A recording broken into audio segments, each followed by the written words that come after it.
अभी आप सुन रहे हैं सुमन मलंगिया एंटरटेनमेंट को। डीजे सुमन मलंगिया।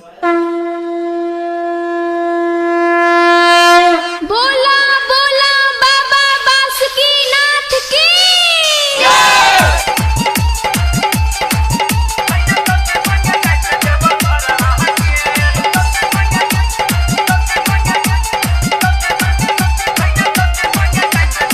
सुमित सतीश रईमा सुमित सतीश रईमा सुमित सतीश रईमा सतीश रईमा रहे नहीं एको बेरी घर आगे, रहे नहीं एको बेरी घर आगे, हाँ घर आगे।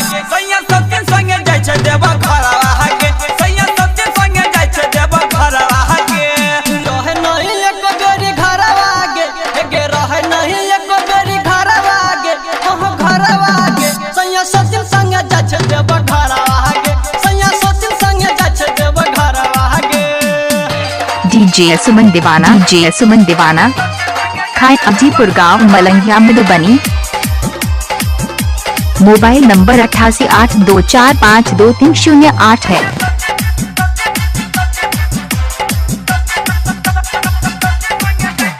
पूरा नहीं भल सखी हमारो सपनवा, हमारो ललाइल रहे छले हद मनवा। हे गई पूरा नहीं भल सखी हमारो सपनवा, हमारो ललाइल रहे छले हद मनवा। कैसन मिल गेल हमरा बरवा गे, हे कैसन मिल गेल हमरा बरवा गे, आहा बरवा गे।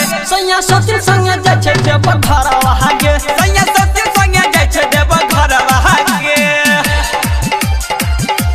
डीजे सुमन मलंगिया मधुबनी, डीजे सुमन, खाए अजीपुर गांव मलंगिया मधुबनी।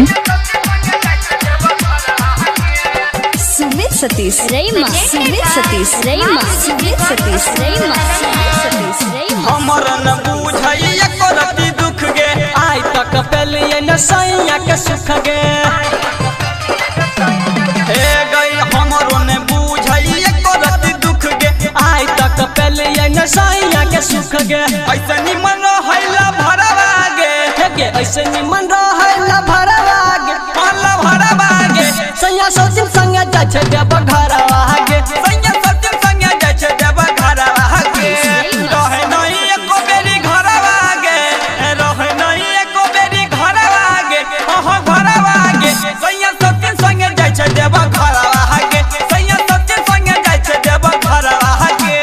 रहे नहीं एको बेरी घर आगे, गे रहे नहीं एको बेरी घर आगे, हाँ घर आगे। सैया सती संगे जाय छे देव घरवा गे। DJ Suman Malangiya Madhubani, DJ Suman. Mobile number 8882452308।